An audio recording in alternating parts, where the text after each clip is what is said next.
Job వెళ్తుంటే నాకు job రావాలి నిజంగా నా కళ చిన్నప్పుడు నేను నా కళ నాకు ఇల్లే రావాలంటే సేవ చేస్తూ మీకు చూసాం కదా శాఖ రావాలి మీ శాఖ రావాలి నైట్ కరెక్ట్ 12 అయింది.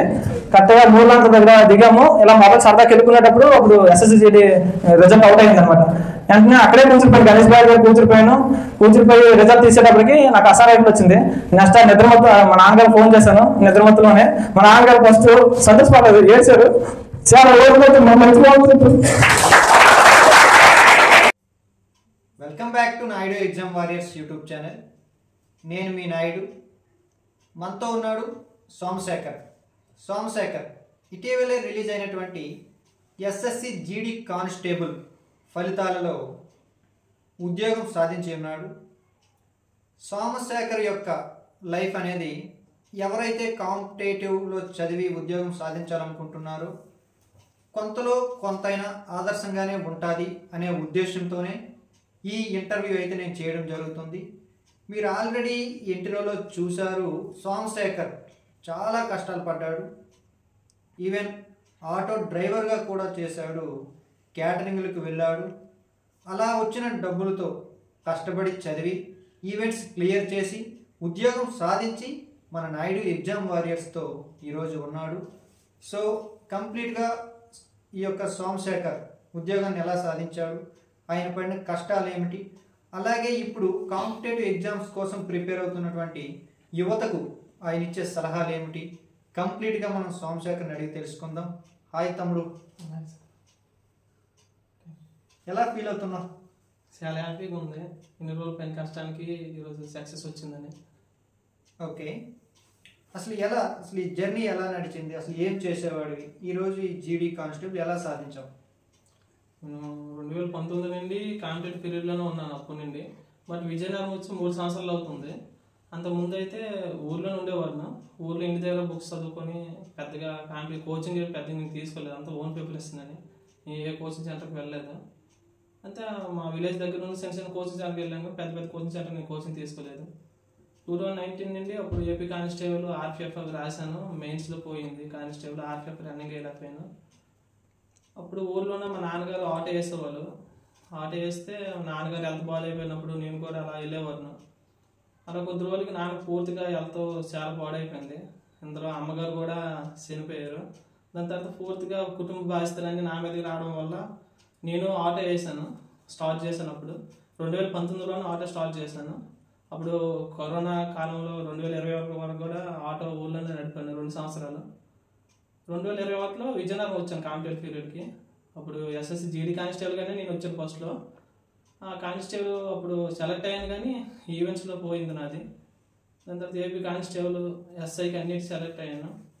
AP SI దగ్గర 200+ వచ్చింది కానీ నాకు దగ్గరలో మిస్ అయిపోయింది. కాంపిటేటివ్లోకి వచ్చిన తర్వాత నీ తోటి వాళ్ళంతా కూడా ఇంటి దగ్గర ఎంతో కొంత డబ్బులు పంపిస్తే రూమ్లో ఉండి మెయింటెనెన్స్ చూసుకొని ప్రిపేర్ అయ్యేవారు. వాళ్ళతో పాటు నువ్వు ఉండి నీ రూపాయి నువ్వే సంపాదించుకొని ఆటో వేసుకొని చదివేవాడు కదా, ఎలా అనిపించేది? అంటే అందరూ కూడా చాలా చక్కగా ఉన్నారు, వాళ్ళకి అన్ని వనరులు ఉన్నాయి, నాకు లేవు, నేను ఆటో వేస్తున్నా, అసలు ఎలా ఫీల్ అయ్యేవాడు? నేనైతే ఫస్ట్ ఆఫ్ ఆల్ చిన్నప్పటి నుంచి కొన్ని చాలా ప్రాబ్లమ్స్ ఫేస్ చేస్తూ పైకి రావడం వల్ల నాకు ఆ పెయిన్ అనుభవించడం, బాధలు అవన్నీ నాకు అలవాటు అయిపోయేవి. విజయనగరం వచ్చిన తర్వాత కూడా నేను చాలా నేర్చుకున్నాను అనమాట. ఫ్యామిలీ మీద డిపెండ్ అవ్వడం నాకు ఫస్ట్ నుండే లేదు. నాకు నెలకి కనీసం ఒక 100 రూపాయలు, ఒక 500 కూడా ఫ్యామిలీ నుండి వచ్చే సపోర్ట్ నాకు లేదు. ఊర్లో ఉండేటప్పుడు నేను ఎక్కువ ఫైనాన్షియల్ సీటీలు ఆడేయడం వల్ల నెలకి కనీసం 12,000, 15,000 డబ్బులు నాకు అవసరం ఉండేది. అందుతో పాటు మా చెల్లి నేను ఇద్దరం వచ్చాం విజయనగరం. చెల్లి నేను ఇద్దరం ఒకే రూమ్లో ఉండేవాళ్ళం. రూమ్ రెంట్కి వీటికన్నిటికి ఇబ్బంది అవ్వడం వల్ల నేను ఇంటి దగ్గర ఉన్న ఆటో విజయనగరం తెచ్చుకున్నాను. విజయనగరం తెచ్చుకున్న తర్వాత పక్కన ఫ్యామిలీలు వాళ్ళు సపోర్ట్ చేసి ఇలా ఆటో ఉందనుకొని ఆటో బేరాలు చెప్పేవాళ్ళు. నేను కొంచెం స్టడీ మీద చదివేవాడిను. ఆటో మీద మార్నింగ్ ఆటో వేసేవాడిని, ఎర్లీ మార్నింగ్ వెళ్ళి. దాని తర్వాత చదువుకునేవాడిను. ఎగ్జామ్ టైంలో చదువుకునేవాడిను. ఈవినింగ్ టైం కూడా మళ్ళీ ఆటో వేసేవాడిను. ఈవెంట్స్ ఉండేటప్పుడు మాత్రం ఆటో కొంచెం తగ్గించి ఈవెంట్స్ మీద ఫోకస్ చేశాను. గస్సారి నా SSCGD గస్సారే నేను సెలెక్ట్ అవ్వాల్సింది. ఈ ఆటో కొంచెం నా డబ్బులు ఫైనాన్స్ ఇబ్బంది వల్ల ఆటో నడుపుకోవడం వల్ల నాకు ఈవెంట్స్ మీద మైండ్ పెట్టలేకపోయాను, ఎక్కువ ప్రెజర్ పెట్టలేకపోయాను. ఈసారి నేను ఒక నెల రోజులు అవుతుంది, అంటే లాస్ట్ నెల రోజుల్లో మా సారు అల్లూరి సీతారామరాజు అకాడమీ విజయనగరంలో నేను జాయిన్ అయ్యాను. ఆ అకాడమీలో దాదాపు నేను 2 years అయింది అదే అకాడమీలో ఉన్నాను. అప్పుడు ఎస్ఐ సెలెక్ట్ అయ్యేటప్పుడు అకాడమీలో జాయిన్ అయ్యాను. అప్పటి నుండి కానిస్టేబుల్, గస్సార్ ఎస్ఎస్సి, ఈఎస్ఎస్సి అప్పటి నుండి నేను ఆ అకాడమీలోనే ఉన్నాను. అప్పుడు ఇన్ టైంకి నేను వెళ్ళకపోవడం వల్ల గస్సారి నాది ఎస్ఎస్సి రన్నింగ్ ఫెయిల్ అయిపోయింది. ఈసారి మాత్రం నేను ఒక 4 రోజులు కొంచెం డబ్బులు ఇబ్బంది అయినా మా ఫ్రెండ్స్ దగ్గర డబ్బులు తీసుకొని చిన్న చిన్న అప్పులు చేసుకొని ఉండిపోయిన తప్ప ఆటోకి వీటికి వెళ్ళలేదు. ఈసారి పూర్తి ఎఫర్ట్ పెట్టడం వల్ల నేను సక్సెస్ అయ్యాను. అసలు ఈ ఆటో డ్రైవింగ్ని ప్రిపరేషన్ని ఎలా బ్యాలెన్స్ చేయగలిగావు? ప్రిపరేషన్ అంటే నాకు డబ్బులు పూర్తిగా సపోర్ట్ లేదు, అలాగని ఒకరి మీద డిపెండ్ అవ్వడం నాకు ఇష్టం లేదు. ఇప్పుడు ఎవరైనా ఒకరోజు 1 month హెల్ప్ చేస్తారు, కానీ అలాగా కాంపిటేటివ్ ఫీల్డ్ అంటే ఒక్కొక్కరు వచ్చిన వెంటనే సక్సెస్ వచ్చేది, కొద్ది రోజు టైం పడుతుంది. ఆ డబ్బుల అవసరం కోసం నేను ఎన్నో ఇబ్బందులు పడ్డాను. నైట్ నేనే సెర్చ్ చేసుకునేవాడు అనమాట. ఎగ్జామ్స్కి ఇన్ని అవర్స్ చదవాలి, డబ్బులు అవసరం కాబట్టి ఇన్ని అవర్స్ ఆటో తీయాలి, ఇలా టైం టేబుల్ వేసుకునేవాడిని. ఈవెంట్స్ ఉండేటప్పుడు ఇలా వెళ్ళాలి. నైట్ టైం ఆటో ఎక్కువ వేసేవాడిని. విజయనగరంలో నైట్ 11-12 వరకు ఆటో వేసేవాడిని. మళ్ళీ మార్నింగ్ 4 గంటలు లేచి గ్రౌండ్కి వెళ్ళిపోయేవాడిని. గ్రౌండ్ నుండి రూమ్కి వచ్చిన తర్వాత మళ్ళీ 9-10 గంటలు ఫ్రెష్ అప్ అయ్యి మళ్ళీ ఆటో వేసేవాడిని. ఎందుకోసం అంటే నాకు ఆటో వల్లనే నాకు అమౌంట్ రావడమైనా ఏదైనా ఆటో వల్లనే నాకు జరిగేది. ఎందుకోసం నాకు వేరే ఆప్షన్ లేదు. రీసెంట్గా నాకు విజయనగరంలో అందరూ పరిచయం అవ్వడం, ఫ్రెండ్స్ సర్కిల్ వల్ల క్యాటరింగ్లు కూడా నడిపాను నేను. క్యాటరింగ్ కూడా 6 months రీసెంట్గా క్యాటరింగ్ కూడా ఓన్ క్యాటరింగ్ పెట్టుకున్నాను నేను. ఫ్రెండ్స్ క్యాటరింగ్ అని ప్రొపరేటర్ నేనుగా చేసి ఫ్రెండ్స్ క్యాటరింగ్ ఆటో డ్రైవింగ్తో పాటుగా క్యాటరింగ్ కూడా నాకు బాగా సపోర్ట్ వచ్చింది అందరి ద్వారా కూడా. ఈ డబ్బులతోనే నేను మా చెల్లి చదువుకున్నాము. ట్యాగ్ లైన్ ఏంటి? ఒక్క అవకాశం ఇచ్చి చూడండి, నచ్చితే ఒక్కరికి చెప్పండి, నచ్చకుంటే 10 మందికి చెప్పండి. చెప్పారా? 10 మందికి చెప్పారా, ఒక్కరికి చెప్పారా? తప్పకుండా 10 మందికి చెప్పారు. నేను నచ్చితే 10 మందికి చెప్పారు. బాగా సపోర్ట్ చేస్తారు అందరూ. ఓకే, అయితే ఉద్యోగం అయితే వచ్చింది. అసలు ఎస్ఎస్సి జీడీలో నీకు ఎన్ని మార్క్స్ వచ్చాయి? నాకైతే 85 వచ్చాయి అన్నయ్య. నాకు అది ఏపీ నక్సల్ శ్రీకాకుళం డిస్ట్రిక్ట్ మాది. ఓకే, ఆ నక్సల్ బట్టి నాకు ఫస్ట్ ప్రిఫరెన్స్ ఎస్ఎస్ఎఫ్, సిఐఎస్ఎఫ్ పెట్టాను. మా కేటగిరీకి సిఐఎస్ఎఫ్ 87 తీశారు. 2 మార్క్స్లో మిస్ అయిపోయింది. నేను 3వ ప్రిఫరెన్స్ నేను అస్సాం రైఫిల్ పెట్టాను. దాన్ని బట్టి నాకు అస్సాం రైఫిల్ వచ్చింది. నాకు ఫస్ట్ నుండి కూడా ఇండియన్ ఆర్మీ అంటే చాలా ఇష్టం అనమాట, చిన్నప్పటి నుండి. ఆటో మీద కూడా రాసిన? ఆటో మీద కూడా నా కళ నెరవేరుతుందో లేదో నాకు తెలియక ఆటో మీద కూడా నేను ఆ ఫ్లెక్సీలు అవన్నీ ఇండియన్ ఆర్మీ ఫొటోస్ ఇవి వేసుకొని నేను ఆటో తిప్పేవాడిను. అదే నాకు ఒక యానిమేషన్ అయిపోయింది. ఎప్పటికైనా నేను జాబ్ కొడుతున్న ఒక నమ్మకంతో ఆ కసితోనే ఉన్నాను ఎన్ని రోజులు. ఎవరు సపోర్ట్ చేసినా సపోర్ట్ చేయకుండా నా మీద నాకు నమ్మకం ఉండేది. దాన్ని బట్టి ఈరోజు నేను ఈ విధంగా సక్సెస్ అయ్యాను. ఓకే, అసలు ప్రిపరేషన్లో ఏం చేసేవాడివి? అంటే కంప్లీట్గా ఎస్ఎస్సి జీడీ అనగానే ఒక 4 సబ్జెక్ట్స్ ఉంటాయి.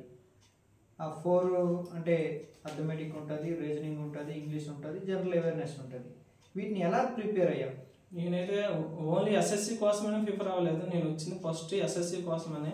బట్ ఇక్కడికి వచ్చాక కాంపిటేటివ్ పీరియడ్ అంటే ఎలా ఉంటుంది, పోటీ పరీక్షలు ఎలా ఉంటాయి నేను తెలుసుకున్నాను. నా కేటగిరీ ఎస్సీ కాబట్టి సెంట్రల్ గవర్నమెంట్ అయినా స్టేట్ గవర్నమెంట్ అయినా ప్రతి నోటిఫికేషన్ నేను అప్లై చేసేవాడిని. ఫీజు మాకు చాలా తక్కువ ఉంటుంది.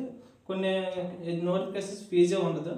ప్రతి మంత్ కూడా 3-4 ఎగ్జామ్స్ నేను కాంపిటేటివ్ ఎగ్జామ్స్ రాసేవాడిను. ఇక్కడ మాకు వైజాగ్ వచ్చినా ఎక్కడికి వెళ్ళినా నేను ప్రతి మంత్ కూడా ఎగ్జామ్స్ రాసేవాడిను. ఆ రాసిన ఎగ్జామ్స్ బట్టి నాకు ఒక స్పిరిట్ వచ్చేది అనమాట. ఇంకా కాంపిటేటివ్ పీరియడ్ ఎలా ఉంటుందని తెలుసుకునేవాడిను. ఓన్లీ ఎస్ఎస్సి కోసమే నేను ప్రిపేర్ అవ్వలేదు. నా ఏమేమి సబ్ ఇన్స్పెక్టర్ అవ్వాలని అనుకున్నాను. నేను దగ్గరలో మిస్ అయిపోయింది. ఈసారి కాకపోతే ఖచ్చితంగా నెక్స్ట్ నోటిఫికేషన్ కన్నా నేను ఖచ్చితంగా సబ్ ఇన్స్పెక్టర్ సెలెక్ట్ అవుతానని నేను అనుకుంటాను. ఏపీ కానిస్టేబుల్ కూడా ఉంది. ఓకే, ఇది సాధించడానికి ఎంతకంటే ముందు చాలా ప్రయత్నాలు చేసావు. ఆ ప్రయత్నాల్లో ఓటమి చూసావు. ఆ ఓటమి నుంచి కొన్ని విషయాలు నేర్చుకున్నావు. ఈరోజు విజయం సాధించావు. అయితే చాలామంది ఒక ఓటమి రాగానే ఆగిపోవడము, లేదా కలత చెందడము, బాధపడడం, ఇంకేదైనా చూసుకోవడం, అంటే ఈ యొక్క కాంపిటేటివ్ రంగాన్ని మార్చేసి ఇంకో రంగానికి వెళ్ళిపోతున్నారు. కానీ నువ్వు రంగాన్ని మార్చలేదు, అలాగని ఇందులోనే ఉండిపోలేదు. ఆటో వేసుకొని అయినా నువ్వు బ్రతకగలవు అనే కాన్ఫిడెన్స్ అయితే నీకుంది, అయినా సాధించావు. అయితే వాళ్ళందరికీ నువ్వేం చెప్తావు? ఎప్పుడైనా ఒకటే గుర్తుపెట్టుకోవాలి, మనకు సెల్ఫ్ మోటివేషన్ అనేది చాలా ఇంపార్టెంట్ అనమాట. స్వామి వివేకానంద చెప్పేటట్లు కష్టం ఎదురైనప్పుడే గెలుపు విలువ దాని విలువ ఏదో మనకు తెలుస్తుంది. అలాంటి కష్టాలు నేను ఎన్నో ఎదుర్కొన్నాను. చిన్నప్పటి నుండి కష్టాలు ఎదుర్కొన్నాను, కాంపిటేటివ్ ఫీల్డ్కి వచ్చిన తర్వాత ఎదుర్కొన్నాను, ఇక్కడ విజయనగరంలో ఉండేటప్పుడు కూడా ఎదుర్కొన్నాను. కనీసం ఖర్చు పెట్టుకొని ఒక 100 రూపాయలు కూడా అది లేని పరిస్థితుల్లో కూడా నేను అలాగే ధైర్యంతో ముందుకెళ్ళాను. ఇప్పుడు కాంపిటేటివ్ ఫీల్డ్కి వచ్చాక అందరికీ వచ్చినాను ఫస్ట్ అటెంప్ట్లోనే జాబ్ రాదు.